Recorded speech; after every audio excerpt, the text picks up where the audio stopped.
নমস্কার। কবিগুরু রবীন্দ্রনাথ ঠাকুরের অসামান্য একটি কবিতা সাধারণ মেয়ে। এই কবিতা রবীন্দ্রনাথের পরবর্তী সময় থেকে আজও সমানভাবে আমাদেরকে ছুঁয়ে চলেছে। সাধারণ মেয়ে। আমি অন্তঃপুরের মেয়ে, চিনবে না আমাকে। তোমার শেষ গল্পের বইটি পড়েছি শরৎবাবু, বাসি ফুলের মালা। তোমার নায়িকা এলোকেশীর মরণদশা ধরেছিল ৩৫ বছর বয়সে। ২৫ বছর বয়সের সঙ্গে ছিল তার রেষারেষি। দেখলেম তুমি মহোদশায় বটে, জিতিয়ে দিলে তাকে। নিজের কথা বলি, বয়স আমার অল্প। একজনের মন ছুঁয়েছিল আমার এই কাঁচা বয়সের মায়া।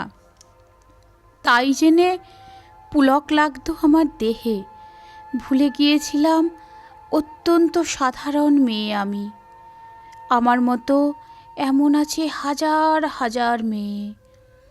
অল্প বয়সের মন্ত্র তাদের যৌবনে। তোমাকে দোহাই দিই, একটি সাধারণ মেয়ের গল্প লেখো তুমি। বড় দুঃখ তারও স্বভাবের গভীরে অসাধারণ যদি কিছু তলিয়ে থাকে কোথাও, কেমন করে প্রমাণ করবে সে? এমন কজন মেলে যারা তা ধরতে পারে? কাঁচা বয়সে জাদু লাগে ওদের চোখে, মন যায় না সত্যের খোঁজে। আমরা বিকিয়ে যাই মরীচিকার দামে। কথাটা কেন উঠল তা বলি। মনে করো, তার নাম নরেশ। সে বলেছিল, কেউ তার চোখে পড়েনি আমার মতো। এত বড় কথাটা বিশ্বাস করব যে সাহস হয় না, না করব যে এমন জোর কই। একদিন সে গেল বিলেতে। চিঠিপত্র পাই না কখনো, পাই কখনো বা।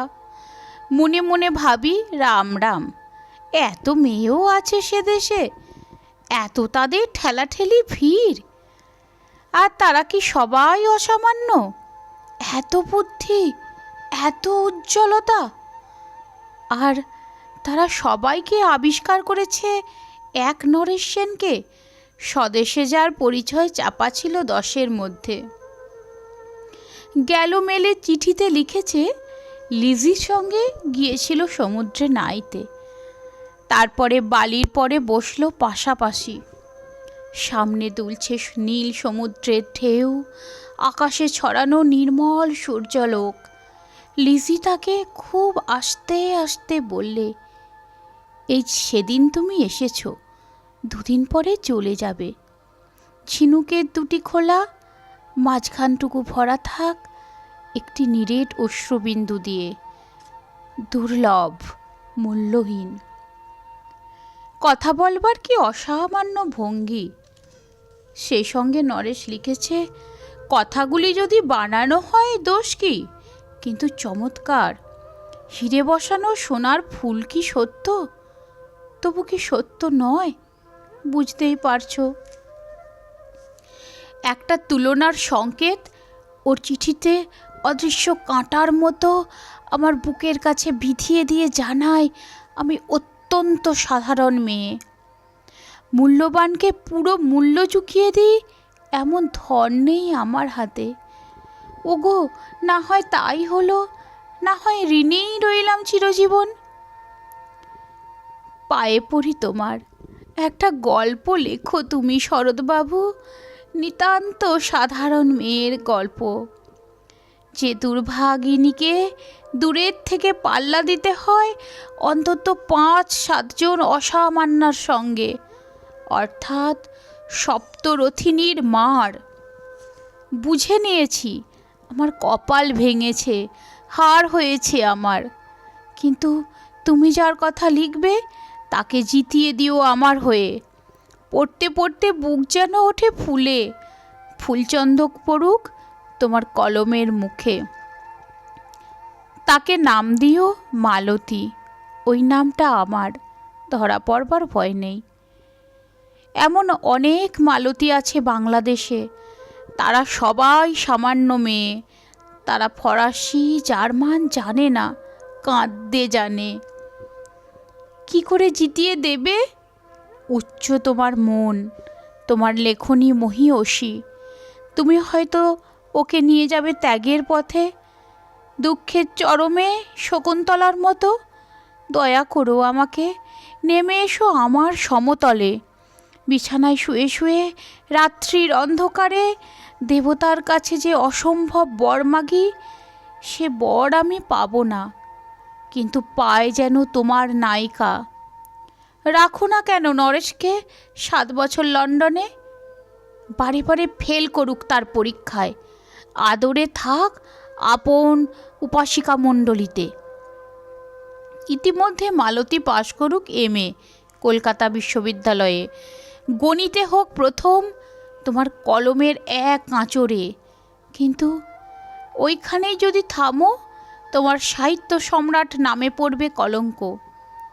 আমার দশা যাই হোক, খাটো করো না তোমার কল্পনা। তুমি তো কৃপণ নও বিধাতার মতো।